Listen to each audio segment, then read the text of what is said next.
আব্বা দুই বাইরে দুইটা কাম দিল, ভাইজন কি করতেছে, বাইরে যাওয়া লাগছাল কিবা করে বাইরে পাম্পুম আব্বার কাছে পাঠায় বাইরে মাইছিল না। আব্বা তো আমার ভালোবাসে, ওরা তো একটু কম বাসে, আমি যাই মাইতে খাওয়া লাগবে। ভাই কি করো? খাসির মাংস তো বিরিয়ানি পাই খাবি? দেখতেছ লোকটা আমি কাম করতেছি, তোর কামের কথা তো কওয়া যায় না। ভাই তুমি আমার দেবা করো, তোমার কথা বা কোনাইছে কে? কোন আইসা কে? দেখতে সকাল দিকে আমি খাইটা মরতাছি, আর তুই বাপের কাছে সবসময় ভালো আস, আমারে খারাপ বানাস। ভাই তুমি এমন করো কে? আমি তোমার ছোট ভাই না? তোমার আজকে একটা ভালো বুদ্ধি দিই আমি। কি বুদ্ধি দিবি? তোর বুদ্ধি হই না, যতবার আমি আব্বার কাছে গেছি ততবারই সাজা খাইছি, তোর বুদ্ধি আর আমি নিবো না। আমি তোমারে কই একভাবে, তুমি যা আরেকভাবে সেজা খাবা না কি খাবা? আচ্ছা ভাই রে বাবা, তোমার একটা ভালো আমি বুদ্ধি আব্বার দিই। কাছে ভালো হবার চাই ভাই, শান্তি আমার একটা ভালো বুদ্ধি দে, জান আপনার কাছে বলে।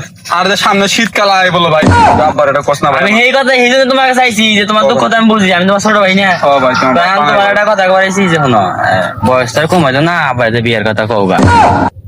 ভাই, আমার শরম করে, তুই একটু কষ্ট না আব্বার কাছে। আব্বা, আমি আমি তো ছোট মানুষ, আব্বা যা আমু তুমি যা কইলে ভালো হবো, আমি তোমার জানি কই যাই আব্বা বয়সটা কম হয়তো না, সামনে শীত যাচ্ছে, তাহলে কি করলাম?